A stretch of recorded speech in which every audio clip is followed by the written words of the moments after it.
nothing really wrong with eating dessert. It's only eating dessert and then not eating any other calories or any other foods. And sometimes we'll expand, like even if you say, oh, I play pickleball 3 hours a day, so it's more than dessert. It's like a really meaty snack, but it's still eating a really meaty snack out of dessert foods. So you're gonna have some nutritional voids. You're gonna have some nutritional deficits. You're gonna be overnourished in some ways, undernourished in others. It is my pleasure to introduce you to my one-on-one in-person show with my old friend, Katy Bowman. We keep in touch all the time. Usually it's digitally, so it was great to bump into her and sit down during her very busy schedule at the Barefoot Shoe Expo and have a nice podcast. Hopefully you've heard my previous shows with Katy Bowman or myself as a guest on her podcast, the Move Your DNA podcast. She is a biomechanist, an incredibly prolific author, and an unapologetic advocate for nutritious movement. Her background is steeped in anatomy, physics, and a dash of rebellion. She is expert at breaking down complex human mechanics into everyday ideas and inspiration. She is the OG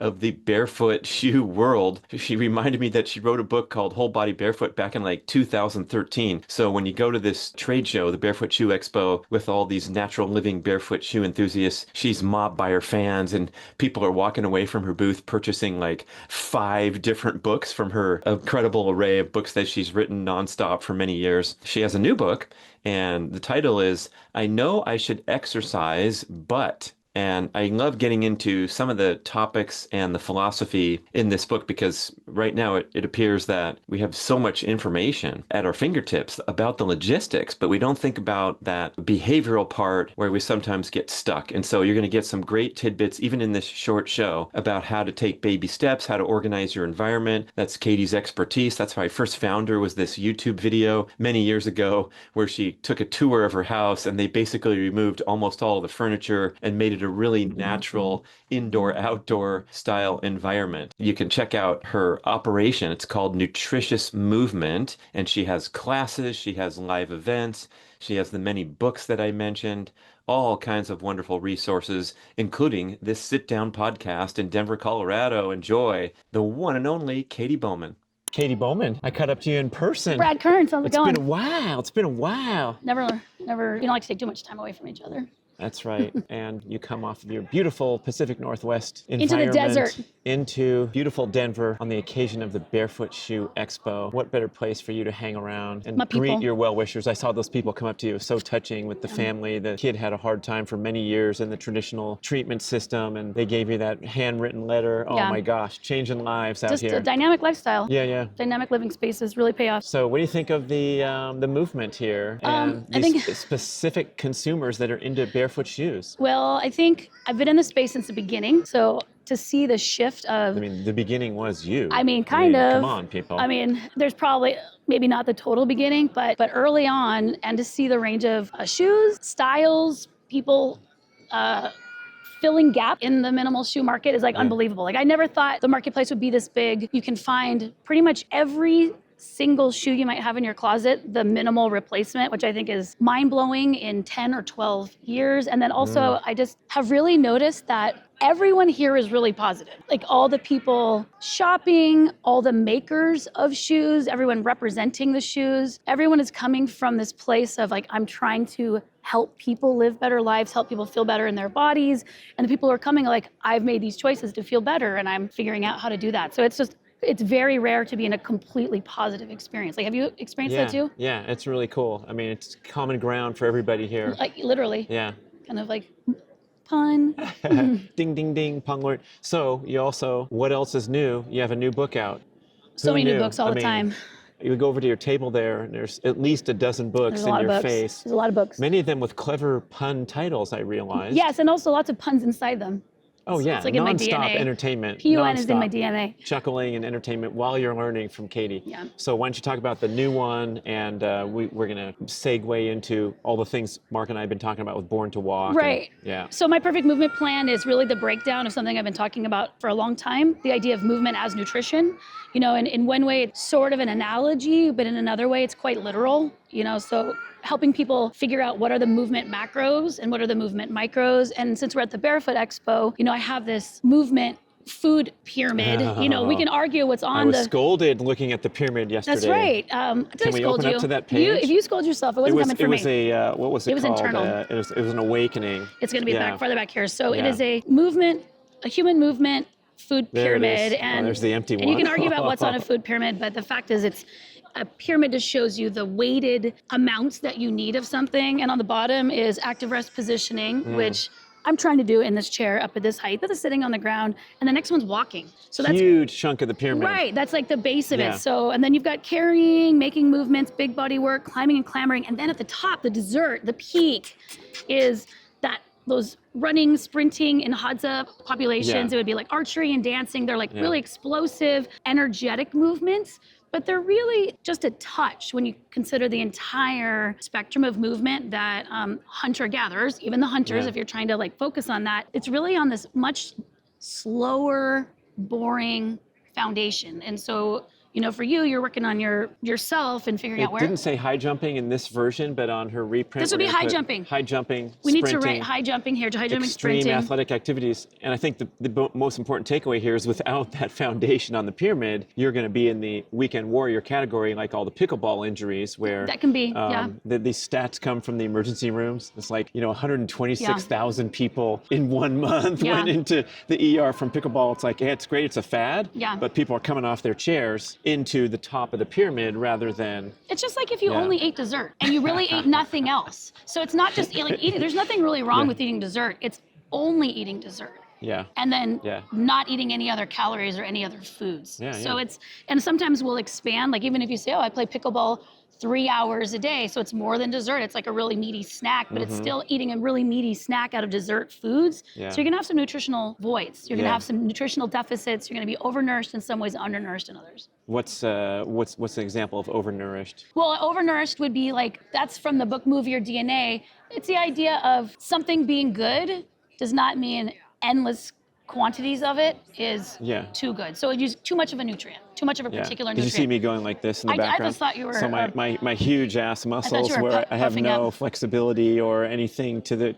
functionality aspect of it. Right. You can take something that's good, a particular movement, and do it excluding many others, and then you end up with really nourished in one part. But the thing with nutrients is when you get too much of something, it starts going the other way. So like you see that in, if we're talking about bone health, you need impact, jumping, loads. But anyone who's had a stress fracture will tell you that there's a point in which you get too much impact and load on the bone. So, or an Achilles tendon injury, for example. Yeah. That's right. So it's this idea of finding like a balanced movement diet. And that doesn't necessarily mean everything in moderation because it's a pyramid. It means you need more of some things and you need less of some things. Do some fun stuff. That's right. What's your pyramid look like? These days, I know you're a walking machine. Yeah. You walked 44 miles on your 44th birthday, just for fun. I love long distance walking, so I got that base covered. She got that covered. It's colored in red in her own personal copy. Yeah, I get making movements done, really just cleaning and so what do you mean by preparing making, lots of foods? Well, so making movements is the category? This pyramid is based on the movements that Hadza get. So Hadza are often used as examples of like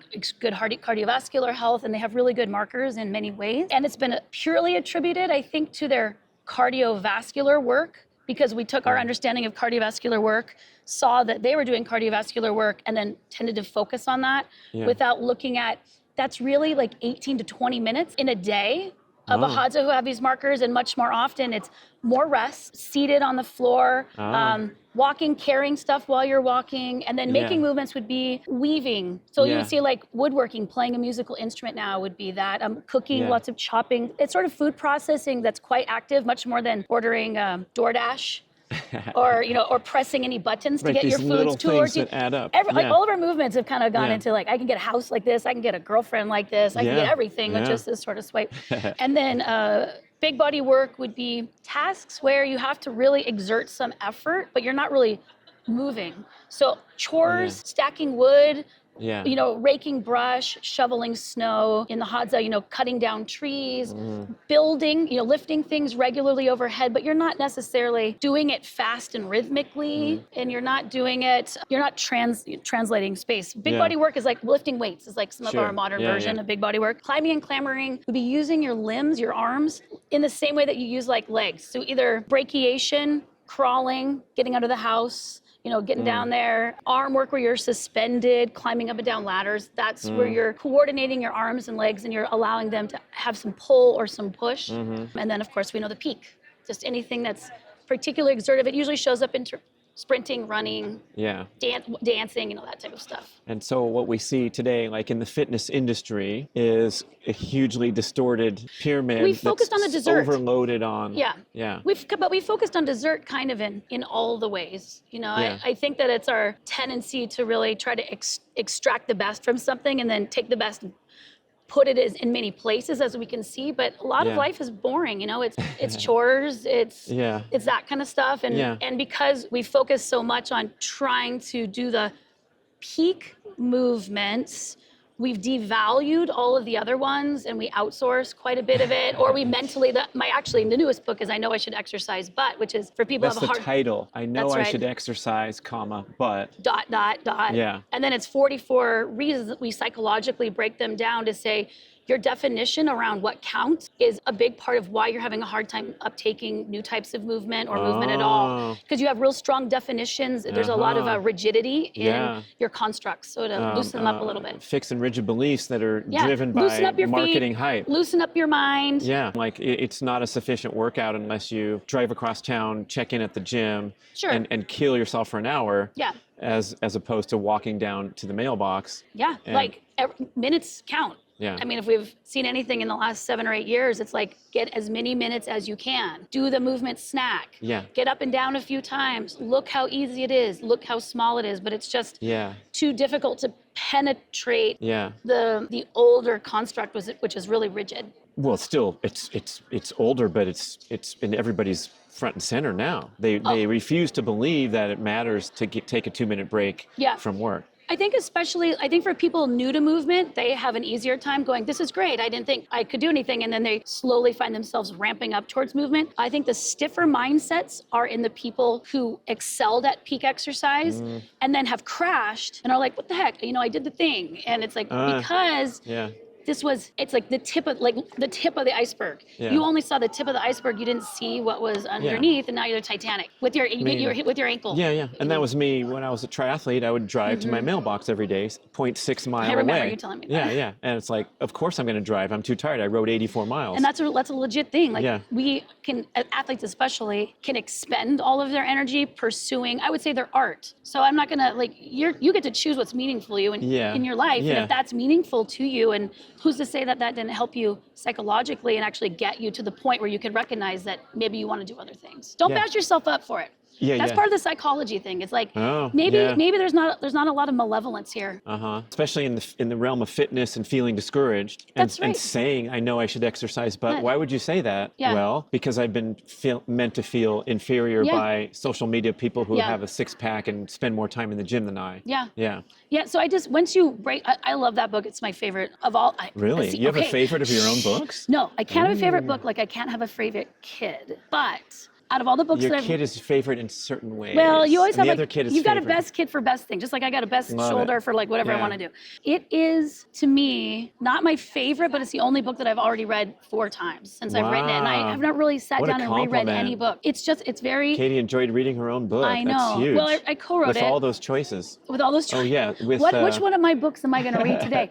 I just found it motivating even to myself. She's on an airplane flight home. The person next to her is like, oh, what's your name? My name's Katie. What's yours? That's right. Hilarious. I mean, why waste that opportunity for free marketing? Just everywhere I go, you're reading my own book. Can I have another water, please? Exactly. Thank you. Who, me? What? No. That was a good eye bat there. You got that nailed now. So it's your favorite book. I read it before we had the interview about it, and it was like, it kind of hit me hard because there's so many freaking books about logistics, motivation, discipline, and all this stuff that we already have overloaded information. Like all the people I talk to, friends, family, people that have fitness aspirations and are falling short. And it's like, they should read this book first and then worry about the logistics. Well, and also for my perfect movement plan, this one that we were talking about, I've had a lot of people at my booth and they're like, I'm so overwhelmed. Like, I don't know where, what am I going to do? And I have to ask them. They come and say that, huh? They do, because look, there's never been more fitness information, movement information available. it's at a peak. I mean, I can't imagine who can consume more. You just have to stop sleeping to be able to pack it in, but it's ubiquitous if you want it. And also all the stuff like, oh, this is wrong. Well, it's also You're conflicting. doing the wrong That's workout. right. You know, more coming soon. That's right. Yeah. It's just over the top. So this is an analog book. This is like the answer to digital media. Can you define what that word means? Like, hey kids, what's analog? So this is, everyone was like, why isn't this an app? This is basically you dialing in your movement diet, your personal, with your body, your stage of life, your environment, and your values and your goals, all of it. So it's a workbook, but it also with blanks is what blanks, she's saying. Like she showed the pyramid. Yeah, like and then the other page is a blank pyramid that I get to fill in with high jumping and it's the most, more walking on the bottom. It's the most total explanation of a movement diet, of movement as nutrition. Everything is in here, but then you got to figure out, you have to do the work to not just take in general fitness information to just be like good or be healthy. Like those are very nebulous. They're not great motivators for many people. They're not great motivators for many people, as we can see. How long exercise is good for you? I think you're right. Oh, I'm not sure. Oh, it's really good for you. It's good. It's really, really good for you. It's good for you here. It's good for you here. I mean, it's just, it's not landing. And that's because of the complexity of our psychology.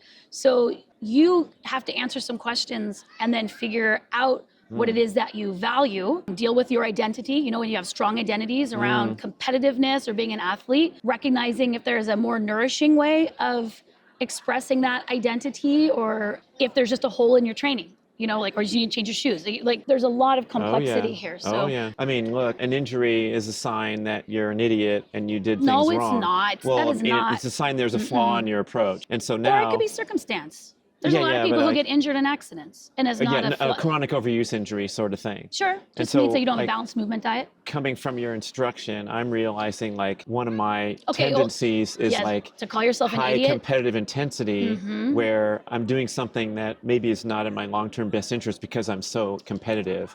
And now I need to understand like what is my main goal is peak performance, expressing my potential, doing things in a correct manner, you know, executing and getting what I want out of my body, instead of, let's say, unbridled competitive intensity to blow off steam on a certain day to balance my life from sitting and looking at a screen. And so those are two at odds. Are they? Anything feels at odds, it means that you haven't found the overlap. That's all that means. There's nothing at odds. Yeah. I mean, it just means that you haven't figured out where the overlap is. They need to go like this so better.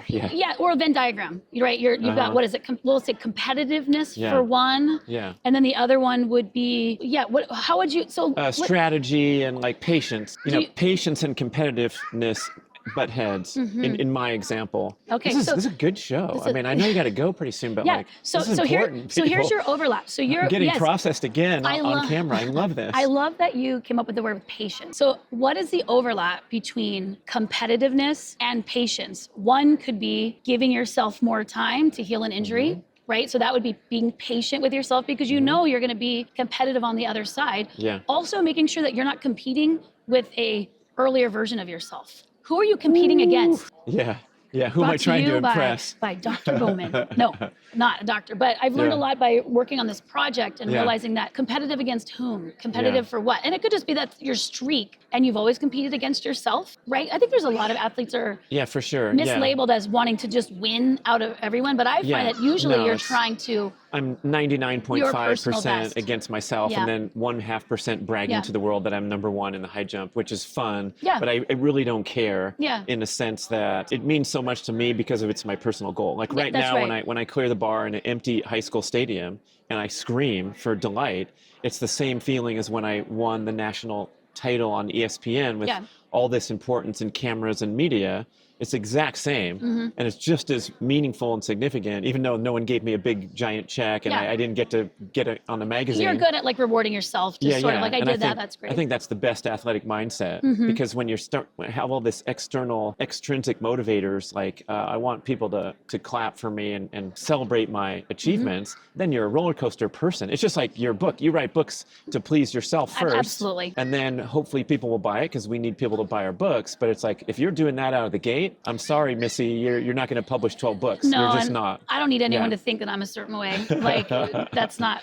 Yeah. You gotta focus on yourself. Yeah, that's right. All right, so that's your overlap. That's your assignment, and also just straight up mechanical. Like, where's the hole in your movement diet? Oh, I Active forgot floor about sitting. that Active part. floor sitting. Yeah. You're good. You're the fidgeter, do you know floor what that worker. means, people? That's like you have the stand-up desk that Katy Bowman is so famous for popularizing. You have a chair to sit in, which is the worst, and then you have many other choices, it turns out. There's a lot of different postures you can sit in. Oh yeah, nice. Yeah, so I'm just nice move. Yeah, you can just you can perch up right here. You can just sit here. You're and, allowed. You can sit there for a while. Yeah, that's like flexibility, psychological flexibility of like. There's a lot of ways to be in a chair. There's a lot of way to be at work. There's a lot of micro adjustments you can make. There's environmental adjustments, and so just be flexible.